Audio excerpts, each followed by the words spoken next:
মা, বাবা কোথায়? বাইরে কলা গাছ দিয়ে কি যেন একটা বানাচ্ছি, গিয়ে দেখে আয়। আচ্ছা।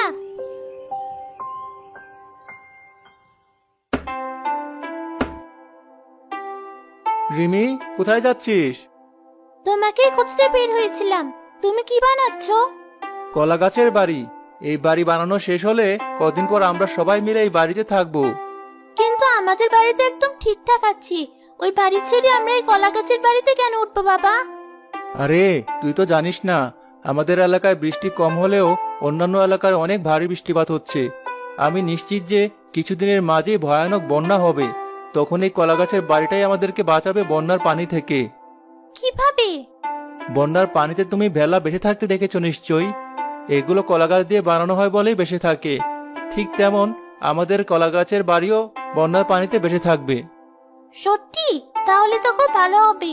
আমাদেরকে এবার বন্যার পানিতে আর কষ্ট করতে হবে না।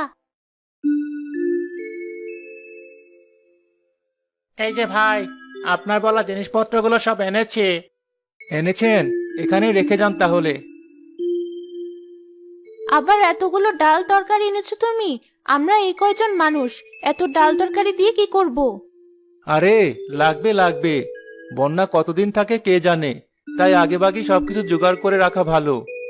সেই কবে থেকেই তো বন্যার কথা বলছো তুমি, কিন্তু বন্যা আসার এখনো কোনো নামগন্ধ নেই। শুধু শুধু বাড়তি চিন্তা তোমার।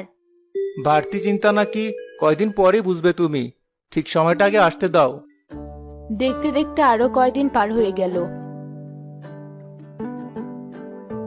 ততদিনে রিমির বাবার কলা গাছের ঘর বানানোর কাজ আর সব চাল ডাল তরি তরকারিও সেই ঘরে রাখা শেষ হলো। এখন আমি একটু দুশ্চিন্তা মুক্ত হলাম। এবার বন্যা এলেও আমাদের কোনো ভয় নেই। ভাগ্যিস সময় মতো সব কাজ শেষ করতে পেরেছি। কিন্তু বন্যা যদি না আসে, তখন তোমার সব কষ্ট বৃথা যাবে না? বৃথা কেন যাবে? বাড়িটা এখন না কাজে আসলো, পরে ঠিকই কাজে আসবে। আর এসব খাবার দাবার আমরা এখানেই খেয়ে নিব, তাহলে আর নষ্ট হবে না। ঠিক বলেছো বাবা।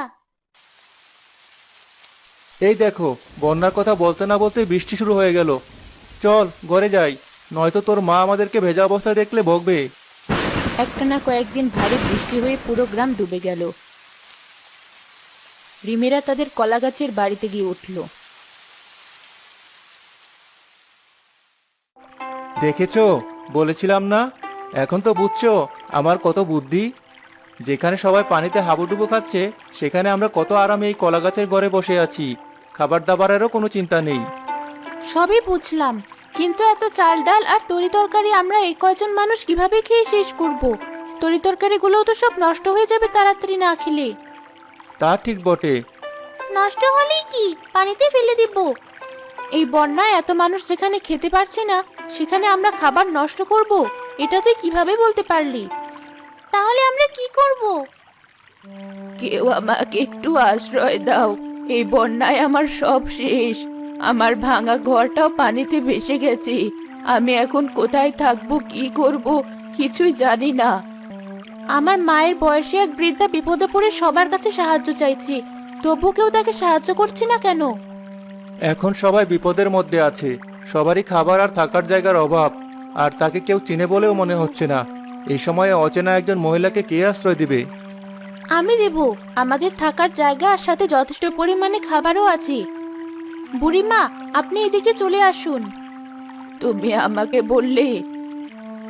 হ্যাঁ, আপনাকেই। আচ্ছা, আমি এখনই আসছি। এ কি করছো? তাকে আমাদের বাড়িতে উঠাবে তুমি?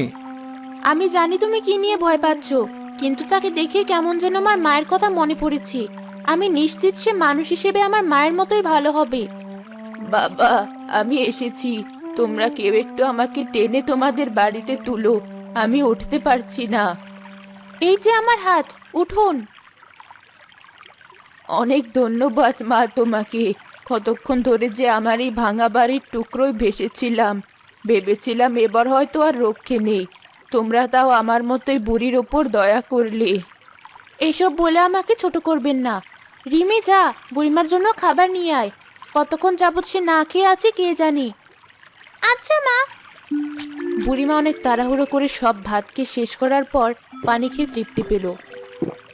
কতদিন পর পেট ভরে ভাত খেলাম, এই অভাবের সময়ে তোমাদেরকে আরো অভাবে ফেলে দিলাম। চিন্তা করবেন না, এমনিতেও আমাদের খাবার অনেক বাড়তি আছে। রিমির বাবা বন্যা আসার আগে খাবার দাবার পানি সহ যাবতীয় সবকিছুই কলার বাসায় জমা করে রেখেছিল। খুব ভালো কাজ হয়েছে এটা। আপনাকে তো এই গ্রামে আগে দেখেছি বলে মনে হয় না বুড়িমা। আপনার বাড়ি কোথায় ছিল? ওই বড় বটগাছটার পাশে যে একটা ভাঙা বাড়ি ছিল, ওটাই আমার বাড়ি। কিন্তু আমরা তো সবসময় বাড়িটা খালি পড়ে থাকতে দেখতাম। আমি ভোরে বের হয়ে যেতাম পাশের গ্রামে হোটেলে রান্না বান্না করার জন্য।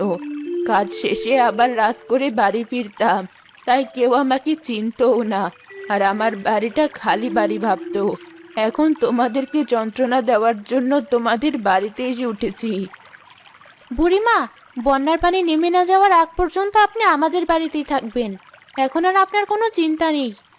তোমরা অনেক দয়ালু, কিন্তু এই বাড়িটা পানিতে ভেসে আছে কিভাবে? কি দিয়ে বানানো হয়েছে এই বাড়ি? দাদা কলা গাছ দিয়েই বাড়ি বানিয়েছি। তাই তো বলি, এই বাড়ি এমন ভেলার মতো ভাসছে কিভাবে? ওই বস্তা ভরা চাল তরি তরকারি কি তোমাদের?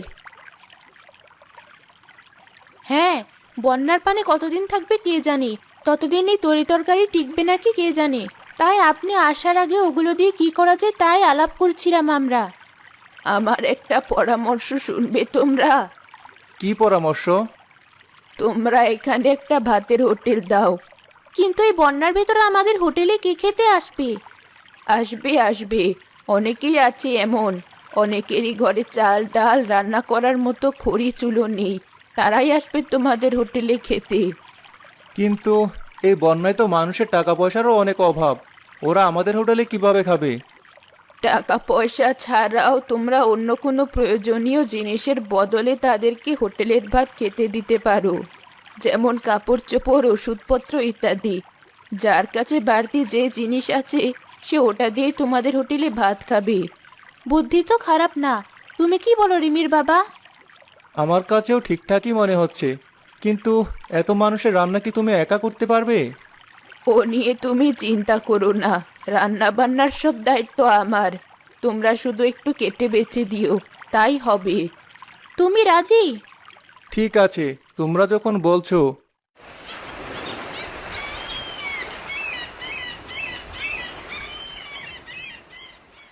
পরদিন থেকেই হোটেলের রান্নার সব কাজ শুরু হয়ে গেল। রান্না বান্না শেষ হয়ে গেলে সবাই বাড়ির বাইরে গেল তাদের নতুন হোটেল সম্পর্কে সবাইকে জানাতে।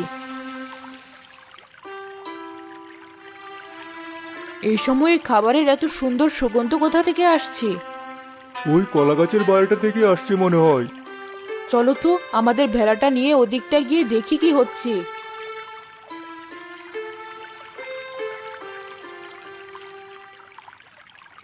সবাইকে আমাদের নতুন ভাতের হোটেলে স্বাগতম।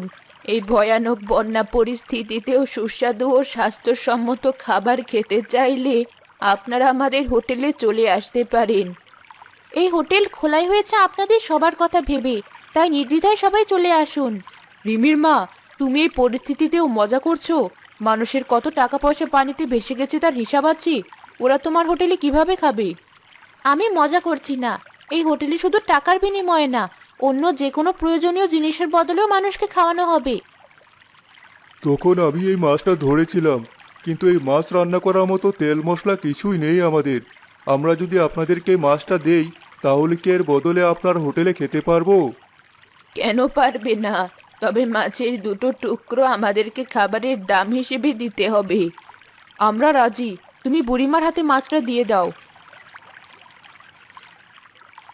তোমরা ভেতরে এসে বসো, ততক্ষণে আমি মাছটা সুন্দর করে কেটে ভেজে নিয়ে আসি।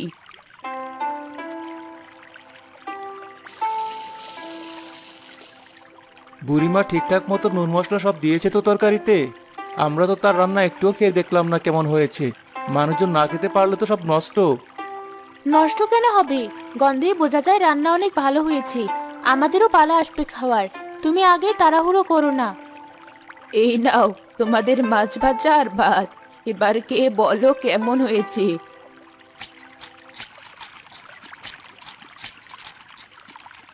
অনেক মজা। এখানে যে এত মজার খাবার খেতে পারবো ভাবতেই পারিনি।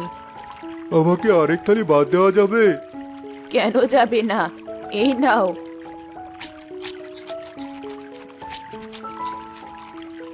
আমাদের খাওয়া শেষ। সুযোগ পেলে আমরা আবার খেতে আসবো তোমাদের হোটেলে। ঠিক আছে, এসো। আর সবাইকে আপনাদের হোটেলের কথা বলবো আমরা। আজ তাহলে আসি।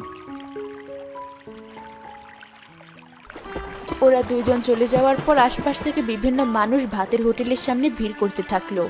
কেউ নৌকা, এমনকি কেউ সাঁতরেও তাদের হোটেলে এলো ভাত খাওয়ার জন্য। আমার কাছে শুধু এই লবণটুকুই আছে। এটা দিয়ে কি একবেলা আলু ভর্তার ভাত খাওয়া যাবে? হ্যাঁ, যাবে।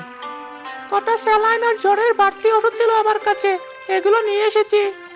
তুমিও গিয়ে বসো, একটু পর সবার জন্য খাবার আনবো আমি। আমার এই পুতুলটা কি নেবেন আপনারা? আমার টাকা হলে আমি এই পুতুলটা আবার ফেরত নিয়ে যাব। এখন এই পুতুলটা ছাড়া দেওয়ার মতন কিছু নেই আমার। দুদিন ধরে না খেয়ে আছি আমি। কিন্তু পুতুল, রিমির মা, তুমি কি বলো? আমি নিব এই পুতুল। এই পুতুলটা আমার অনেক পছন্দ হয়েছে। মা, তোমরা এই পুতুলের বদলে মেয়েটাকে কিছু খেতে দাও। হ্যাঁ, অবশ্যই দিব। তুমি কোনো চিন্তা করো না, তোমার এই পুতুলটা আমি যত্ন করে রেখে দিব। সবকিছু ঠিক হয়ে গেলে তুমি পরে তোমার পুতুল নিয়ে যেও। আচ্ছা।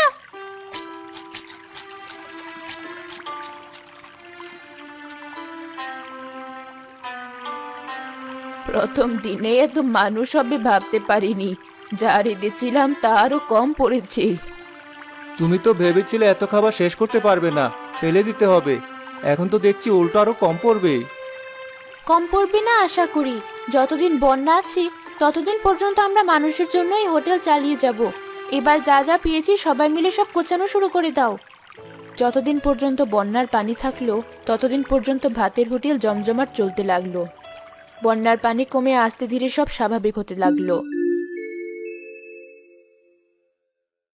আমার যাওয়ার সময় হয়ে এসেছে, আমি তাহলে আসি।